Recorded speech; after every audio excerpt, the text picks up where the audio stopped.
आज नहीं आ पाया था तो ऑनलाइन ही बना दे रहा हूँ वीडियो। ठीक है।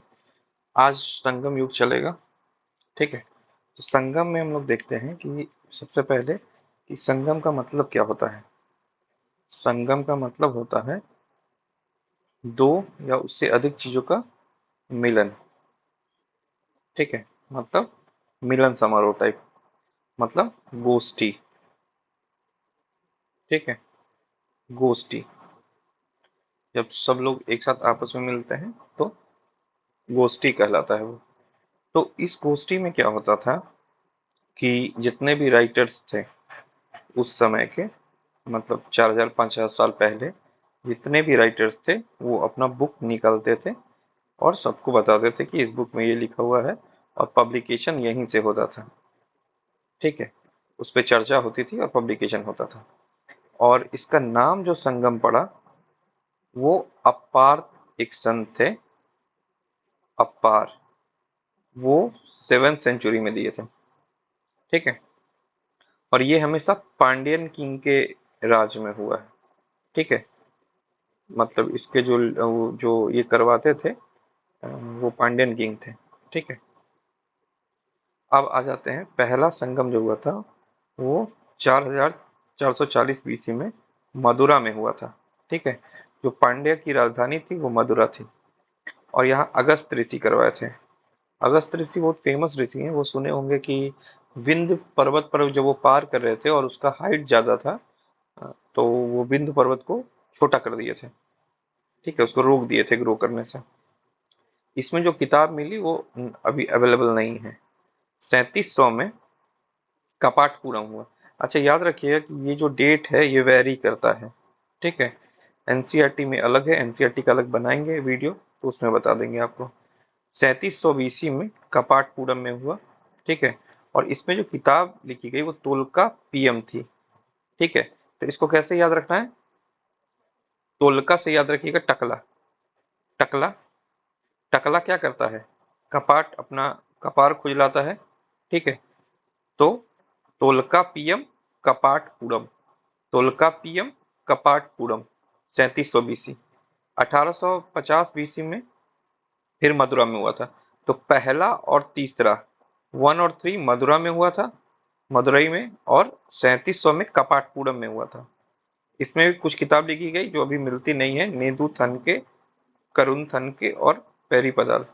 अब कुछ बुक्स का नाम देख लेते हैं जो बहुत इंपॉर्टेंट बुक्स है, और ये हमेशा पूछा जाता है। अब अभी तो खासकर 2-3 साल से पूछा जा रहा है। तो पहला किताब है तिरुवल्लुवर। ठीक है। तिरुवल्लुवर। तो इसमें वर को याद रखिएगा। अच्छा, याद कीजिएगा, अभी से 20 साल पहले का जो वर होता था, वर मतलब हस्बैंड। ठीक है। जो वर होता था वो क्या करता था कि जो वर होता था वो क्या करता था कि बहुत क्रूर रहता था। वर क्या था? क्रूर रहता था। क्रूर मतलब कि पत्नी को कहीं भेजना नहीं है, पत्नी से कोई काम नहीं करवाना है। तो तिरुवल्लुवर, वर क्या था? क्रूर था। तो कुड़ाल, तो तिरुवल्लुवर का क्या हो जाएगा? कुड़ाल। वर क्या होता है? क्रूर होता था। और ज्यादातर जो लड़का है, मतलब वर है, वो क्या बात करता है? इथिक्स का बात करता था, पॉलिटी का बात करता था, इकोनॉमी का बात करता था, और लव लाइफ सबसे अंतिम में करता था थोड़ा बहुत। ठीक है। उसके बाद आ जाते हैं शिल्पाधिकारम का इलांगो। और ये बुद्धिज्म बुद्धिज्म के ऊपर फोकस्ड है। ठीक है। तो याद रखिएगा कि जो शिल्प कला में सबसे पहले बुद्ध की मूर्ति, लंबी मूर्ति बनी थी सोते हुए।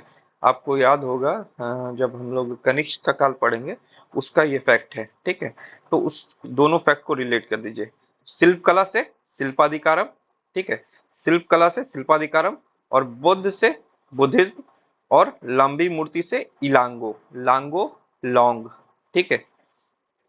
ठीक है। तो शिल्पाधिकारम, इलांगो, और ये शिल्पाधिकारम के लेखक हो गए इलांगो, और ये बुद्धिज्म बुद्धिज्म टिंट का है। अब इसमें कोवलन और कन्नगी, कोवलन और कन्नगी, इन दोनों की प्रेम, मतलब इन दोनों, ये हस्बैंड है, कोवलन हस्बैंड है, कन्नगी वाइफ है। और एक माधवी है, लव ट्रायंगल है ये। एक माधवी है जो कि डांसर है। ठीक है। उसकी प्रेम कहानी है। ठीक है। कोवलन और माधवी की प्रेम कहानी है। इसमें शिल्पाधिकारम में। और उसी की जो बेटी होती है मनी मैकले, उसकी एक अलग, उस पर एक अलग किताब ही लिखा हुआ है मनी मैकले पे। तो मनी मैकले पे लिखा हुआ है शीतलस सतनार, शीतलस सतनार, ठीक है, शीतलेस सतनार, मनी मैकले। तो जैन क्या है, जैन जो है वो ब्रह्मचर्य का कॉन्सेप्ट देता है, ठीक है, ये जैनिज्म फिलॉसफी का है। तो जैन जो है वो ब्रह्मचर्य का कॉन्सेप्ट देता है, और ब्रह्मचर्य में क्या है, मनी का इस्तेमाल कम करना होता है, ब्रह्मचर्य में मनी का इस्तेमाल कम करना होता है। तो मनी, मनी लेस से कम, और जैनिज्म का है, ठीक है। ये फिलॉसफी के लिए भी इस्तेमाल होता है, रिलीजियस है। आपसे कभी पूछ देगा कि इनमें धार्मिक किताब कौन है, तो मनी मैकले जो है वो है लव स्टोरी, लेकिन वो धार्मिक पहलू को बताती है। तो मनी मैकले क्या है, शीत लस सतनार और जैनिज्म का है, ठीक है, जैनिज्म टिंट है। अब आ जाइए जीवक चिंतामणि। तो जीवक चिंतामणि, अब एक गाना सुने होइएगा खेसारी का, कि मतलब उसमें ऐसा है कि देवर उसको परेशान करते रहता है, ठीक है, तो चिंता में रहती है वो, ठीक है, चिंता में रहती है। चिंता में किसके लिए रहती है, देवर से, देवर से चिंता में रहती है। तो जीवक चिंतामणि, तिरुतक देवर, ठीक है, चिंता और देवर। और इसमें क्या है, चोल राजकुमार जो है वो जैन भिक्षु बन जाता है। चोल राजकुमार क्या बन जाता है, जैन भिक्षु।